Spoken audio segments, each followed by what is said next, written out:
सगळ्यात आधी सन्माननीय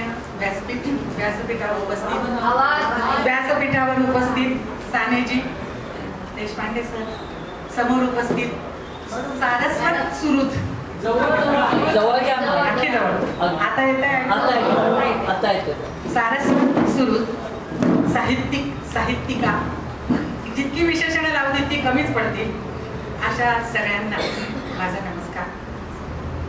गंमत बघा, मी एक साधी प्रतिक्रिया देणारी भारती जोड, पण प्रतिभा आणि प्रतिमा ग्रुप किंवा समूह यांचं कौतुक करावं असं वाटतंय मला की साध्या प्रतिक्रिया देणाऱ्या भारतीला जी काय उंची दिली आज, ही उंची, त्या उंचीसाठी या सगळ्या उच्च मनाच्या लोकांचे मी मनस्वी आभार मानते.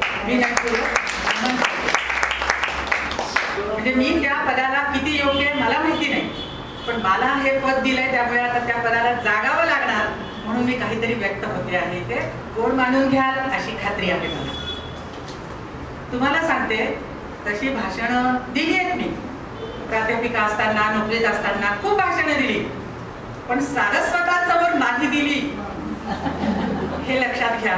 त्यामुळे मला सकाळपासून इतकं टेन्शन आलंय की गंमत म्हणून सांगते, विनोदाने घ्या की इतकी छाती धडधड वाढली आहे की पुण्यात ज्यांच्याकडे टोलाची घड्याळ आहेत ना, त्यांना टोल ऐकण्यासाठी माझी धडधडच ऐकवली गेली.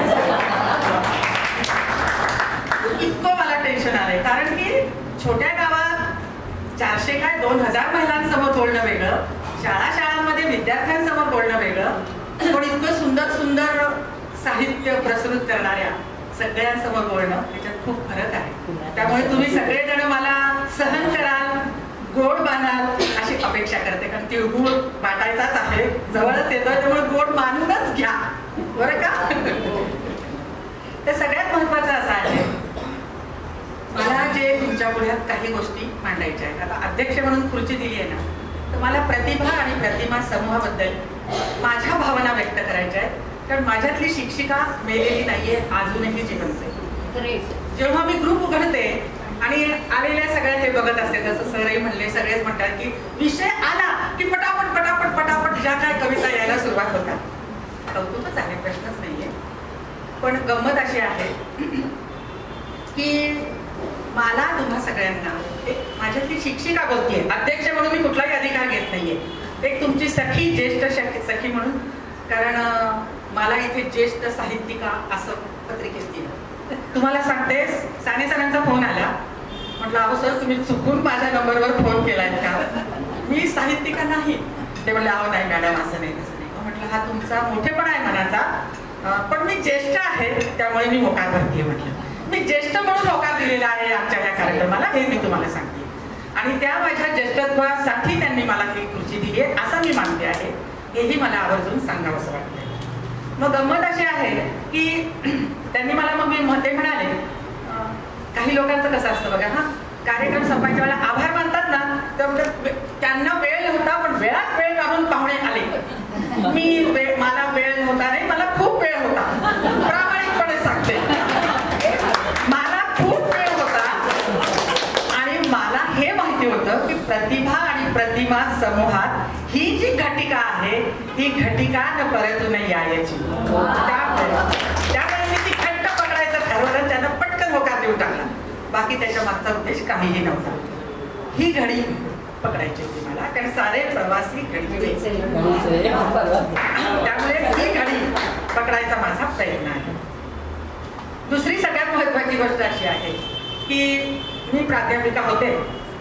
लहानपणापासून कोणी विचारलं की काय व्हायचं तुला, मी म्हणायची मी प्रोफेसर म्हणून. मग का बरं, मला बोलायला आवडतं ना, बोलायला आवडतं. 45 मिनिटं नॉनस्टॉप बोलायला मिळणारी अशी एकच नोकरी, ती म्हणजे प्राध्यापिकेची. मग मी ती काय करायची, तर माझी ती जिद्द होती. त्याच्यामुळे मग मी सगळ्या डिग्र्या घेत गेले आणि प्राध्यापिका पदावरती विराजमान झाले आणि खूप बोलले. 45 मिनिटं खूप वर्ष मुलांना शिकवलं, मुलं घडवली. आणि त्या बोलण्यामुळेच कदाचित मला इथे बोलावलं गेलं असावं, असंही एक मला वाटतं. तर मला तुम्हाला सगळ्यांना आता शिक्षिकेच्या नजरेत काही गोष्टी सांगाव्याशा वाटतात. आपल्या इथे उपक्रम घेतले जातात वेगळे वेगळे, खूपच सुंदर. म्हणजे सगळ्यात आधी तर मी ज्येष्ठ स्त्री या नात्याने किंवा ज्येष्ठ मेंबर या नात्याने सगळ्यांचं कौतुक करते की रचना उपक्रमातल्या गद्य असो की पद्य असो खूपच सुंदर असतात. पद्य मी कमी लिहिते कारण मला जमत नाही, मी मुक्त वावरणारी जिप्सी, त्याच्यामुळे काय आहे की मला मुक्त छंदातच जमतं. बाकी मी अजून शिकले नाही म्हणून, कारण आता आणखी किती शिकायचं या वयात, पुरे ना काहीतरी तर शिकायला मिळतंय. कारण प्रपराने रांगत्या भारतीला आधी वॉकर दिली चारुताईने आणि तुम्ही सगळ्या मेंबर्सनी माझ्या प्रतिक्रियांना प्रतिसाद देत इमोजी देत मला वॉकरमध्ये बसवलं रांगणारी, की तू रांगू नको, बऱ्यापैकी चालली तुझी प्रगती, बरीच बरं वॉकरमध्ये असं म्हणून सगळ्या मेंबर्स सगळ्या ऍडमिन्स ढकलायला उभ्या राहिल्या ती वॉकर आणि म्हणाली हो पुढे आता आम्ही आहोत, भिवू नकोस, आम्ही तुझ्या पाठीशी आहोत. आणि अशा सगळ्या जणींनी मला माझी वॉकर ढकलली आणि मी आता वॉकरमधनं खाली उभी राहून बऱ्यापैकी डगमगत पावलं टाकत पुढे चालते. आणि त्या सगळ्या पावलांच्या ताकदी तुम्ही सगळे आहात, ती ताकद माझी तुम्ही आहात हे मी तुम्हाला अगदी मोकळ्या मनाने कबूल करते आहे की प्रप्र हा समूह मला माझ्या कुटुंबासारखाच वाटला. पहिले 6 महिने मी अशी मिटलेली, जसं चारुताईने फुलता कळी फुलेना माझ्या मुलाखतीची सुरुवात केली, मी मिटून होते. बापरे काय लिहित आहे, पण इकडे दिलं मी तिकडे 50 कविता 1000 दिवसभरापर्यंत रात्रीपर्यंत 300 भारतीय काय चाललंय मला कळे ना. मी घाबरून जात होते की गुदमरून जायचे की काय, पण आपण कुठे आहोत. मी शोध घ्यायला लागले की तू नक्की इथे कुठे आहेस ह्याचा आधी तू विचार कर. आहेस का ह्याचाही विचार कर. राहशील का, योग्य आहेस का राहण्यास ह्याचाही विचार कर. मग मी 6 महिन्यानंतर हळूहळू प्रतिक्रिया की नाही ठीक आहे ना, आपल्याला रसग्रहण आवडतं, आपल्याला अभिप्राय द्यायला आवडतात, आपल्याला काय भावलंय, शिक्षिका म्हणून समोर आलेल्या पेपर मधल्या उत्तरातलं काहीतरी तर कळतं ना आपल्याला. पण ते उत्तर आले पुढे कसं समजू, मी पेपर समजत होते रोजचे उपक्रम माझ्या दृष्टीने माझ्या पुढ्यातला मास्तरनीच्या पुढ्यातला पेपर होता आणि तुम्ही सगळ्या विद्यार्थी माझ्या पुढ्यात होते असं मी गृहीत धरायला सुरुवात केली. आणि मग मला हुश्य झालं, कारण मला समजायला लागलं ना समोर आलेलं जे काय लिहिलं होतं ते मला समजायला लागलं. तोपर्यंत मेंबर म्हणून बघत होते तर काही कळेना. हो, शिक्षिकेचा चष्मा लावला, मॅडम बनली जोगी मॅडम एकदाची आणि मला सगळं कळायला लागलं. आणि मग आता हळूहळू निलिमाचं वाचून, निलिमा फाटकचं वाचून नुसतं कळायला नाही कळायला सुरुवात झाली आहे. निलिमाची रचना आली की मस्त अशी अशी अशी शोधत फिरते, थेट वर जाते, पुन्हा खाली येते, पुन्हा वर जाते की आहे कुठे, गाभा सापडतच नाही. इतका लपवून ठेवते ती, अक्षरशः लपवून ठेवते, आम्हाला नाही सापडत. आणि मला कसं झालंय की ते रसग्रहणाची आवड असल्यामुळे गाभा शोधायची सवय, त्यामुळे मी सगळ्यांचा असा गाभा शोधत फिरते, कुठे सापडतो पटकन आधी पहिल्यांदा वाचते, पुन्हा वाचते, सापडला मधल्या ओळीत आहे, डाव्या बाजूला उजव्या बाजूला 4था शब्द 5वा लगेच अंडरलाईन करणार. माझी सवय मास्तरीण ना, त्यामुळे खुणा करणं, अंडरलाईन करणं, कंस करणं हे सगळ्याची सवय मला. आणि तुमच्या लक्षात आलं असेल की शुद्ध लेखन हे माझा अगदी अर्धविराम, पूर्णविराम, उद्गार चिन्ह मोठा आवर्जून आपोआप येतं येते. मास्तरीण काय करता नाईलाज आहे ना, त्याच्यामुळे हे सगळं असतं बरं का, मान्य करून घ्यायला शिका. मग गंमत अशी आहे की मला हे सगळं आकळायला आता सुरुवात झाली आहे. कधी कधी मी म्हणते बापरे नाही जमते, नाही जमलं ना की मी सोडून देते, मान्य करते मी. ऍक्सेप्टन्स फार महत्वाची गोष्ट आहे. उगीच मी आता लिहिते प्रतिक्रिया म्हणजे दिलीच पाहिजे नाही, असं काहीच नाहीये. नाही जमत ना तर मान्य करायचं. मी डायरेक्ट फोन करून की बाई तू काय लिहिलंय सांग, मला नाही कळलं, शपथ सांगते मला. म्हणजे अगदी साधनालाही मी फोन करणार, ए बाई तुझं काय ते ऐकण्यामध्ये आजचं काय ते, ए बाई मला नाही कळलं बरं का, सांगून देते मला समजवून. मी माधुरीला फोन करणार, माधुरीला सुद्धा फोन करणार की बाई का हे काय असं. म्हणजे सगळ्यात महत्वाचं काय की वय किती झालं हे नका बोलत जाऊ. तुम्हाला काय समजलं, किती समजलं, नाही समजलं, मोठ्या मनाने मोकळ्या मनाने वय विसरून मान्य करायला शिका. आणि समोरच्याला विचारत जा की मला जमलंय का, जमलंच आहे असं गृहीत धरून चालूच नाही कधी, असं माझं प्रामाणिक मत आहे. आता एक उदाहरण देते. चित्रकाव्य असतं आपल्याकडे, एक उपक्रम असतो मॅक्झिमम चित्रकाव्य, 2 चित्र टाकली जातात बरोबर आहे. आमचे सगळे उत्साही मेंबर आपले सगळे चित्र म्हणजे चित्र बघतात, माझ्या तुमच्या शब्दांवर लक्ष द्या, चित्र बघतात आणि लगेच काव्य सुरू होऊन जातं त्यांचं. लक्षात द्या ना, चित्र फक्त बघतात म्हणते मी, माझ्या शब्दावर लक्ष द्या. चित्र बघितलं की यांचं काव्य सुरू. कारण काय की ह्यांच्यात आतून आहे सृजनशीलता असल्यामुळे यांना चित्र पाहिलं, शब्द पाहिले तरी काव्य स्फूर्त, कौतुकच आहे. ही कौतुकास्पदच बाब आहे. पण पुढचा मुद्दा लक्षात घ्या की तुम्हाला चित्र तुम्ही बघितलं, चित्र बघितलं, तुम्हाला काव्य आलं, तुम्ही देऊन मोकळे झाले की माझं पहिल्यांदा पाहिजे. कॉम्पिटिशन का? कशासाठी? कॉम्पिटिशन नका करू. तुमच्या पुढे चित्र आलं ना, चित्र वाचायला शिका. चित्र बोलतं. जर तुम्ही ऐकलं त्याचं बोललेलं तर चित्र बोलतं. आणि चित्र बघायचं नसतं, फक्त ते पाहायचं असतं.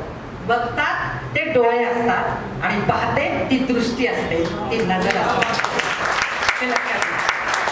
त्याच्यामुळे तुम्ही ना पाहत जा, बघत नका जाऊ. बघा ना, आलं की बघा, अगदी बघा, मी पण बघतेच ना. पण त्याच्यानंतर तुमचं पाहणं सुरूच झालं पाहिजे जर तुम्हाला उत्कृष्ट रचना करायची आहे. कारण आपल्या ग्रुपचं नाव प्रतिभा आणि प्रतिमा. तर प्रतिभेची प्रतिमा जर तुम्हाला उंचावायची असेल तर ती अतिशय सुंदर. कारण एक बॅनर आहे. अनेक ठिकाणी जेव्हा मी सांगते ना की मी ह्या ग्रुपवर आहे, हो तुम्ही त्या ग्रुपवर आहे, अक्षरशः तुम्हाला सांगते सानेजी की ह्या ग्रुपला एक वलय प्राप्त झालेला आहे की हा ग्रुप बौद्धिक लेव्हलचा ग्रुप आहे. आणि अतिशयोक्ती नाहीये किंवा काहीतरी सांगायचं म्हणून नाहीये, इट्स अ फॅक्ट. अनेकांनी की तुम्ही त्या ग्रुपवर म्हटलं, हो म्हणून तुम्ही हुशार झाल्या बरं काही केलं.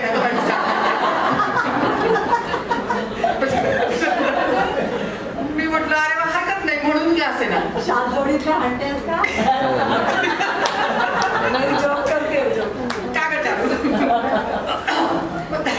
मग गंमत अशी आहे की त्याच्यामुळे गंमत अशी आहे की काय करायचं पहिल्यांदा की चित्र आलं आपल्याला प्रतिमा उंचवायची. तुम्ही सगळ्या जणी उत्तमच लिहितात, डिस्टिंक्शनच्या वर सगळ्या जेवढ्याही आहेत ना लिहिणाऱ्या सगळ्यांना सांगते. कोणीही कमी नाही, कोणीही जास्ती नाही. इथे स्पर्धा नाही, इथे ईर्ष्या नाही. इथे काय आपण मैदानी उतरलेलो की आपल्याला पहिलं बक्षीस का दुसरं, मग मला पहिलं नाही, मग मला सर्टिफिकेट नाही. नो, काहीही नाही. आपण फक्त व्यक्त होतोय. आपल्या आतली ऊर्जा आपण बाहेर ओसंडून वाहण्यासाठी आलेलो आहोत, व्यक्त होण्यासाठी आहोत. समोरची गोष्ट वाचून तुम्हाला काय वाटलं आम्हालाही कळू द्या. एकाच चित्रात 50 जणांची 50 मतं येतील, कारण ते 50 दृष्टीने बघतील. चित्र एकच, पण 50 जणांची 50 दृष्टी असेल. आपल्याला 50 गोष्टी हातात येतील एका चित्रातनं. आपला फायदा बघा ना तुम्ही. मग आमच्या फायद्यासाठी तरी कवयित्रींनो माझी तुम्हाला विनंती आहे आजच्या दिवशी की तुम्ही चित्र फक्त बघू नका, पाहायला शिका. पाहिल्यानंतर वाचायला शिका. चित्र बोलतं.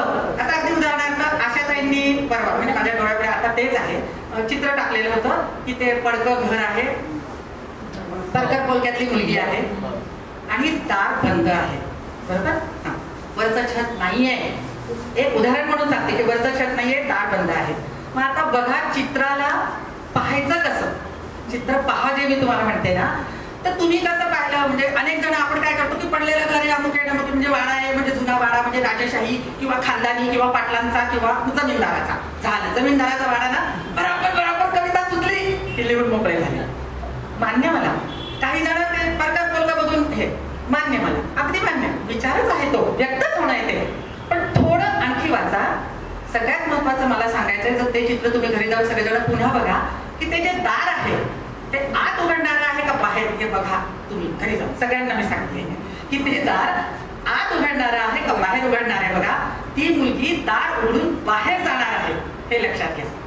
ती बाहेर जाणार आहे आणि तिच्या चेहऱ्यावरचा आनंद दाखवतोय की तिला ह्या पडक्या वाड्यातनं बाहेर जायला मिळतंय. आणि तुम्ही नीट जर चित्र वाचलं तर तुम्हाला दिसेल. थोडीशी नजर टाकायची चित्राच्या पलीकडे, घरी जाऊन बघा. आता मी सांगितल्यानंतर तुम्हाला, मला ते एक पटकन आता नुकतंच झाल्यामुळे डोळ्यापुढे आलंय की थोडं बघा की त्या चित्रातनं तुम्ही जर नीट बघाल तर मागच्या दिशेला वरती आकाश दिसतंय, बरोबर आहे ना. पलीकडच्या घरात जर तिला जायचं आहे असं काही जणींनी वर्णन केलं होतं, तर पलीकडे घराची छत दिसली पाहिजेत ना. आकाश का दिसतंय तिथे? फक्त आकाश दिसतंय, म्हणजे पलीकडे अलीकडे काही नाहीये. हे एकटं घर पडलेलं आहे, म्हणजे ती कुठेतरी एकटी आहे, एकांतात आहे. हा त्याच्यातनं भाव व्यक्त होऊ शकतो. तोच होतो असं मी म्हणत नाहीये, पण ही पण एक दृष्टी आहे ना बघण्याची. त्या दृष्टीने चित्राकडे, कुठलं तर चित्र येणार, त्या दृष्टीने बघायला शिकलं पाहिजे. म्हणजे नळावरती पाणी पिणारा पोपट दिसला की पोपटा बोलतोच, रोड खाला काय ते सुरू होऊन जातं. मी नावं नाही ठेवत आहे कोणालाच, पण सांगायचा मुद्दा असा. आणि मग कोणीतरी रात्री खऱ्या अर्थाने चित्र पाहतं आणि कोणीतरी मग आपल्यातलं अतिशय सुंदर, मग त्यात कधी अभिजित पंचभाई असतो, कधी साधनाच असते मध्येच छानपैकी टाकून देते, कधी आशाताई असतात, कधी निलिमा असते, कोणी पण असतं. म्हणजे नावं जी पटापटा आली ती मी दिली, बाकीचं नाही, गैरसमज नसावा कृपया. पण सांगायचा मुद्दा असा आहे की इथून पुढे आपला स्तर उंचावण्यासाठी समूहाचा, आपल्या कुटुंबाचं नाव मोठं आहे, पण ते आणखी मोठं करण्यासाठी आपण इथून पुढे, आजपासून इथून पुढे चित्र बघायला नाही, पाहायला शिकू. पाहिल्यानंतर वाचायला शिकू. तुम्ही वाचायला लागलात की चित्र तुमच्याशी बोलायला लागेल, ते बोलेल, खुणवेल, अरे इकडे बघ, ह्या कोपऱ्यात काय दिसतंय, इकडे बघ, ह्या कोपऱ्यात, माझ्या मागे बघ जरा, माझ्या बाजूला बघ जरा. चित्र बोलतात, ऐकायला कान हवे, हे लक्षात घ्या. तर ते कान आपण निर्माण करूया इथून पुढे, अशी माझी एक विनंती आहे तुम्हाला सगळ्यांना. मास्तरीण बोलतीये माझ्यातली, अध्यक्ष महोदया बोलत नाहीये, भारती जोगी पण नाही बोलत आहे. एक मास्तरीण तुम्हाला सांगते की तुम्हाला मार्क्स हवेत ना, जास्ती डिस्टिंक्शन हवे आहेत ना, मग त्याच्यासाठी तुम्ही हे असं लिहायला शिका. चित्रकाव्याबद्दल मी हे तुम्हाला सांगितलं. दुसरी गोष्ट, एक काव्यवाचन असतं, गद्यवाचन असतं, अभिवाचन असतं, बरोबर आहे. तर काव्यवाचन हा जो प्रकार आहे ना, आपण जो वाचतो, ह्याच्यासाठी सुद्धा मला खूप काही कळतं असं नाही, मी त्यातली मास्टर आहे असंही नाही, असंही अजिबात नाहीये. पण एक आहे की अभिनयाचं अंग असल्यामुळे लहानपणापासून माझे कान तयार झालेले आहे. म्हणजे जसं गाणं गाणारा गातो, आपल्याला जरी गाणं येत नाही, मी गायिका नसले तरी कुठेतरी कणसूर लागला की तो कानांना कळतो, अरे काहीतरी बी नसले, ह्या गाण्यात कुठेतरी चूक झालीये, हे कानांना जाणवतं. ज्यांना संगीतातलं कानांना कळतं, गायला नसेल येत पण कानांना कळतं, तो कान तयार झालेला आहे. आणि त्याच्यामुळे होतं काय की वाचन हे दोन प्रकारे असतं, म्हणजे किंवा दोन्ही असतं त्याच्यात. कायिक अभिनय, वाचिक अभिनय, दोन असतात. कायिक म्हणजे शारीरिक आणि वाचिक. तुमच्या अभिवाचनात अभिनय असतो, कधी कायिक कधी वाचिक. तुम्ही जेव्हा नाट्य वाचन करताना तेव्हा तुम्ही कायिकला जास्ती प्राधान्य दिलं तर चालू शकेल एक वेळ, पण जेव्हा तुम्ही काव्य वाचन करता तेव्हा कायिककडे दुर्लक्ष करा, कारण समोरचा ऑडिओ बघणारा हा तुमच्या कायिक हालचालींकडेच बघण्यात गुंतून जातो आणि मग तुमच्यात तोंडून येणारे अर्थपूर्ण शब्द इथे पोचत नाही. हे तुमचं नुकसान आहे, हे लक्षात घ्या. आणि अर्थपूर्ण शब्द इथे नाही पोचले की काय यार एवढं, आणि मग एवढी आपण मेहनत घेतो की नाही, आपली मेहनत फळाला तर आली पाहिजे ऍटलिस्ट, हो की नाही. मग त्याच्यामुळे मला जे वाटतं ते असं की आवाजातले चढ उतार कुठे थांबायचं, म्हणून तुमच्या पुढे कविता आली ना की आधी फक्त वाचून बघा. पहिल्यांदा फक्त वाचा, ती तुमच्या जिभेवर येऊ द्या. कवितेतले शब्द आधी जिभेवर येऊ द्या. दुसऱ्यांदा वाचता वाचता कुठे थांबायचं अर्थानुसार हे तुम्हाला आपोआप तुमच्या मनात चिरायला सुरुवात होते. जिभेवरून तुमच्या मनात जातं त्या कवितेतले शब्द, कारण ते अर्थ मिळतात. आणि वाचता वाचता हातात धरा, पेन्सिल ठेवा जवळ, आणि तुम्हाला वाचताना कुठे श्वास लागला तिथे बरोबर कॉमा करा. श्वास कुठे लागला तिथे कॉमा करायला शिका. कॉमा केला की तुम्हाला कळेल की इथून पुढच्या याच्यावर आपल्याला जोर द्यायचा आहे. दुसरी गोष्ट अशी की विशिष्ट कवितेतनं तुम्हाला नक्की काय पोचवायचं आहे हे शोधायला शिका. काय पोचवायचं आहे याच्यानुसार त्या शब्दांवर जोर दिलाच गेला पाहिजे, म्हणजेच ते शब्द मनापर्यंत भेटतात ऐकणाऱ्यांच्या, श्रोत्यांच्या, आणि आपलं वाचन 100% यशस्वी होतं, हे लक्षात घ्या. उदाहरणार्थ म्हणून मी फक्त बालकवींच्या औदुंबर कवितेच्या 4 ओळी आणलेल्या आहेत. फक्त 4च ओळी घेतल्यात. एक जस्ट तुम्हाला सांगते, मी काही इथे सेमिनार वगैरे नाही भरवलेलं आहे, काही नाहीये, पण एक सांगायचंय मला, कारण मला खूप छान हवंय तुमच्याकडनं. तुम्ही सगळे खूप छान छान लिहिता, मला खूप छान अपेक्षा आहे तुमच्याकडनं. म्हणजे मधून मधून तर मी उगीच कोणाचाही नंबर घेते आणि प्रायव्हेट मध्ये जाते, त्यांना सांगते की हे तुमच्या शेअर मधला हा शब्द चुकलाय सर, प्लीज दुरुस्त करा. तुझं बाई असं झालंय प्लीज. मग ती कुठेतरी संध्याकाळी वाचते, सॉरी भारतीताई मी वाचलं नाही, आता दुरुस्त करते. मला सवय अशी, मास्तरींना सारख्या चुका शोधत असते, मला काही दिसतच नाही दुसरं. आणि लाल पेन असला तरी उपयोग होत नाही ना आपल्या ह्याच्यावरती मोबाईलवर, म्हणून माझा नाईलाज आहे. मग मी आपली प्रायव्हेटवर जाते आणि मेसेज टाकत असते, ज्याला जमलं तो वाचतो, आहे की नाही. तर आता फक्त मला इतकं सांगायचं की जोर पोचवायचं काय आहे. त्याच्यातली एक ओळ आहे, 4 घरांचे गाव चिमुकले पहिलं टेकडीकडे. तिसरी ओळ घेतली मी, मला वेळ नाही घालवायचा आहे कारण मी काय मला वेळ नाही घालवायचा आहे. 4 घरांचे म्हणजे पहिलं आहे, ऐल तटावर पहिलं तटावर हिरवाळी घेऊन निळा सावळा झरा वाहतो बेटा बेटा. 4 घरांचे गाव चिमुकले पहिलं टेकडीकडे. ही एकच ओळ घेणार आहे. 4 घरांचे गाव चिमुकले पहिलं टेकडीकडे. बरोबर. आता ह्याच्यातनं तुम्हाला गाव आहे हे तर कळलं. त्या गावाचं तुम्हाला पैल असण्याचं पोचवायचं आहे का 4 घरांचं छोटंसं आहे हे पोचवायचं आहे, ते ठरवा. तुम्हाला जर 4च घरांचं गाव आहे हे पोचवायचं आहे तर तुम्ही कशावर जोर देणार आहात? 4 वर. लक्षात येते? 4 वर जोर देणार. आणि तुम्हाला जर त्याचं पहिलं टेकडीकडे पोचवायचंय ना, हे पोचवायचंय ना तिकडे. कसं? जर मला 4 पोचवायचं आहे, 4 घरांचे गाव चिमुकले थांबली. पॉज. 4 घरांचे गाव चिमुकले पहिलं टेकडीकडे. काय उपाय होणार? भिडत नाही. 4 घरांचे गाव चिमुकले पहिलं टेकडीकडे. मी पहिलं टेकडीकडे हळूवार घेतलं कारण मला पैल पोचवायचं नाहीये, मला 4 पोचवायचं. आता बघा, 4 घरांचे गाव चिमुकले पहिलं टेकडीकडे. मी पहिल आणि टेकडीमध्ये गॅप टाकली. कळतंय? म्हणजे काय पोचवायचंय त्या शब्दांखाली अंडरलाईन करायला शिका. त्याच्या पुढे त्याच्या खाली अंडरलाईन करायला शिका. म्हणजे तुमच्या लक्षात येईल की आपल्याला कुठे जोर द्यायचा आहे, पोचवायचं काय. हे एकदा सापडलं ना, तुमच्या हातात आलं ना, तुम्ही चालले पीटी उषाला सुद्धा हरवून टाका. इतकं सुंदर पैकी तुमचं तयार नाही, हे लक्षात आहे ना.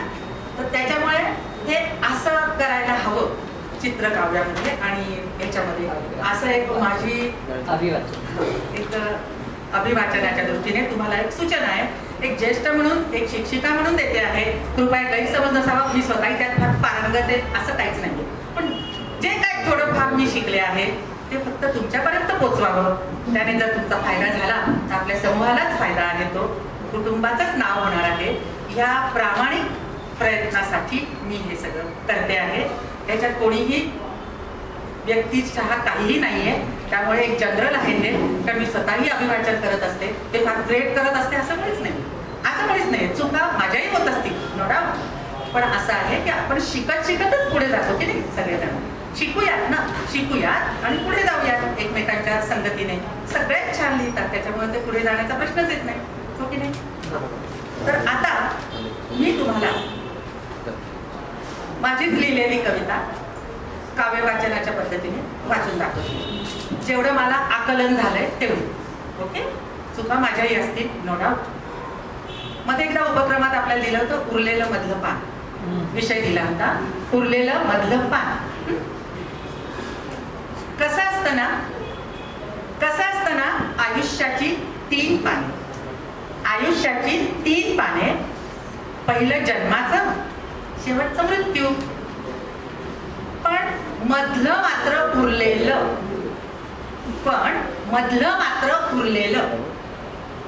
आपण भरावं म्हणून ठेवलेलं.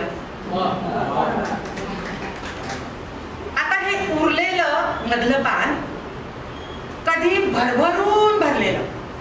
आता हे उरलेलं पान कधी भरभरून भरलेलं, कधी भरून उरलेलं,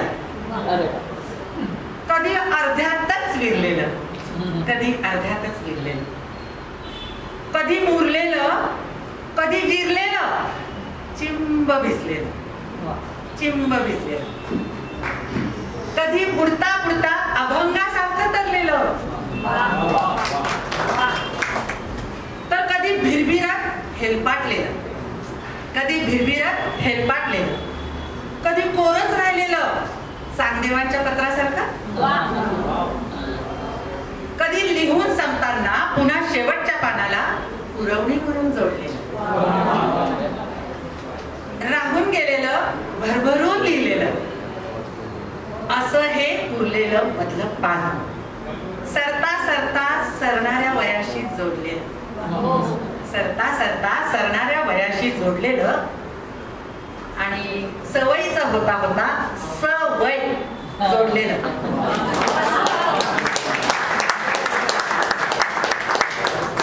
आज माझ्या या उरलेल्या पानावर प्रतिमा आणि प्रतिभा समूहाने पुरून उरेल इतकं देऊन ठेवलंय आणि मी ते सगळं लिहून घेतलंय, सगळं सांभाळून ठेवलं आहे आणि ही ठेव मी शेवटच्या श्वासापर्यंत जपून ठेवेन, याची तुम्हाला शाश्वती देते. श्वासाची शाश्वती त्याने द्यावी. आणि जाता जाता एवढंच सांगते की मला ही जी उंची दिली आहे ना, इन्व्हर्टेड कॉमा टाकलेत ज्येष्ठ साहित्यिका, मला त्यातनं बाहेर काढा, इन्व्हर्टेड कॉमा मधनं बाहेर काढा, मोकळा श्वास घेऊ द्या मला. कारण असं आहे कि हे ईश्वर इतनी ऊंचाई क्या काम की, इतनी ऊंचाई क्या काम की कि अपने भी नजर ना आए, और इतनी दूरी क्या काम की कि अपनों को गले भी न लगा सकूं. त्यामुळे मला तुमच्यातलीच एक बनून राहायला आवडणार आहे. शेवटाला सांगतेला येताना मला ही मर्यादा दिलेली आहे, त्यामुळे मला माहिती आहे की मी आता आटोपत घ्यायला हवं आहे. जाता जाता माझा एक मानसपुत्र सध्या मराठी गझलच्या क्षेत्रात चांगल्यापैकी नाव कमवतो आहे, अभिजित काळे. सतीश साठे ओळखतात त्यांना. त्याच्या गझलेतले 2 शेर मी सांगतेला वापरते आहे, कारण माझं पोरगा आहे ते मी त्याला मुलगा मानलंय. तर माझ्या पोराचं कौतुक एक आई म्हणून त्याचे 2 शेर मी तुम्हाला ऐकवते आहे, सांगते. पाणावताच डोळे येतो म्हणून जातो, पाणावताच डोळे येतो म्हणून जातो, भेटायचे पुन्हा मी निश्चय करून जातो, भेटायचे पुन्हा मी निश्चय करून जातो. बघतो वळून मागे, बघतो वळून मागे ओल्या क्षणातले मन, बघतो वळून माझे ओल्या क्षणातले मन, माझा मला नव्याने मी आकळून जातो, माझा मला नव्याने मी आकळून जातो. धन्यवाद. मला तुम्ही आज ही संधी दिली. ॲडमिन समूह, समोर बसलेले सगळे माझ्या भगिनी, बंधू आणि फोटोग्राफर जे मगापासून व्हिडिओ शूटिंग करणारे, हे सगळे जे कोरोना आला माझा सगळा सहन करत उभे आहेत आणि माझं मास्तरीण म्हणून झापणं सहन करतायत, त्या सगळ्यांचं आणि तुम्हा सगळ्यांचं खूप खूप कौतुक.